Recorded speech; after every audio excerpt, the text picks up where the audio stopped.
tous, Coucou 49 pour une vidéo sur la ruche TBH. Aujourd'hui on va poser deux hausses d'Adam. On va poser deux hausses d'Adam. Donc là en fait j'ai enlevé le toit qui était dessus, j'ai enlevé les cornières et du coup là je commence à ouvrir un peu pour décaler. Et en fait surtout décaler pour qu'elle puisse monter dans les hausses après. Tiens, je vais décaler. Donc là c'est bien plein, tout le monde c'est vraiment actif, je vais en sortir une. Donc il fait vraiment beau aujourd'hui ce tantôt, donc c'est vraiment l'occasion pour mettre les hausses.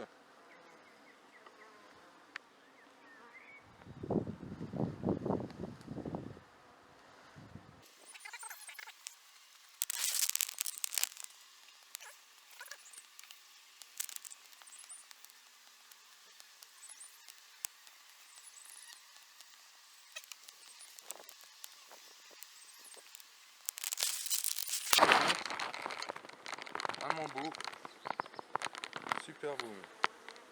Il en manque un petit bout.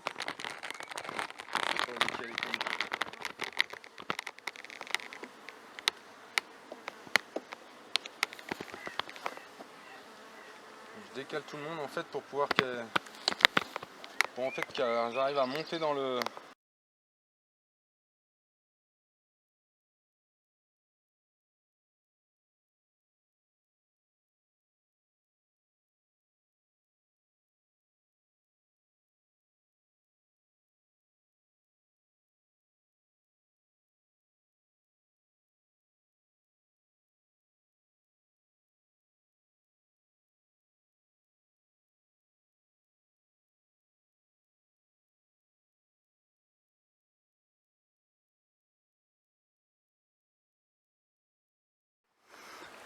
Donc ça y est, j'ai fini ma manipulation.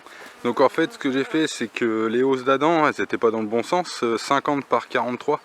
Donc 43 en fait je les ai inversées, j'ai enlevé les crémaillères. Et du coup en fait je les ai remis dans l'autre sens, donc 50 c'est dans la longueur. Donc il va une autre hausse à côté de 50.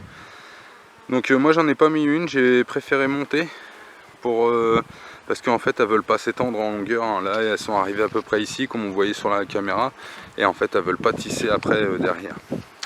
Donc en fait elles sont un petit peu gênées là, je pense que ça les a un peu brassées. Donc j'ai mis 2-3 petits bouts de bois et tout parce qu'on voyait un petit peu de jour, donc j'ai bidouillé un truc. Bon en fait elles vont mettre de la propolis partout, elles vont rendre tout étanche. En même temps j'ai enlevé le PVC qu'il y avait pour l'hiver. Pour en fait je trouve que en fait les frelons asiatiques ils y vont moins, ils stationnent devant et en fait elles ont le temps de décoller sur la planche d'envol et quand elles prennent le tube elles sortent, elles sont quand même assez rapides. Donc du coup ils n'en chopent moins je trouve.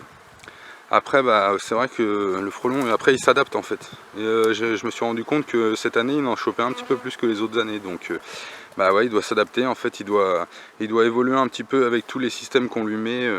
Même les pièges au niveau des bouteilles. Les premières fois j'en chope vachement et après je me rends compte qu'en fait j'en chope un peu moins, il y a quelques semaines après. Donc ils se font avoir mais au bout d'un moment ils se font plus avoir. Je pense que c'est assez malin quand même. Donc là j'ai mis deux hausses, j'ai mis une grille à renne entre les deux. J'ai une petite grille à renne parce qu'en fait je veux que la renne ponde dans la première hausse pour que ça augmente le volume du couvain, pour que ça fasse une bonne petite armée. Et après commencer à stocker là-haut pour l'hiver. Et après moi je vais voir si elles ont construit là cet été les deux. On va dire au mois de juin, juillet quoi, je remettrai une haute hausse pour moi pour voir si au mois d'août je peux pas prélever un petit peu de miel. On verra bien. Donc c'était l'installation de d'Adam sur une ruche kenyane. Donc j'ai un internaute qui m'a dit que en fait on appelait ça ruche, je sais plus, fouge. Non, donge, je sais plus, je vous le mettrai. Et en fait c'est une sorte de ruche qu'en Afrique ils ont développé. Et en fait ils ont pris une ruche kenyane et dessus ils ont mis des hausses d'Adam. Donc en fait c'est connu, hein. Moi je pensais que j'avais eu une idée mais non, c'est pas du tout. Je pense qu'il y a beaucoup de monde qui ont manipulé avant moi des ruches, plein de choses quoi.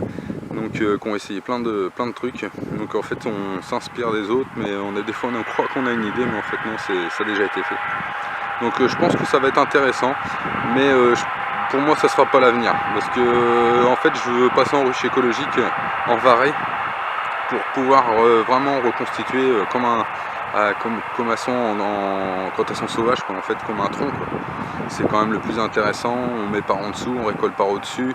Les cires c'est jamais les mêmes, elles se débrouillent, en fait, elles font leur vie à l'intérieur et voilà quoi. C'est super intéressant.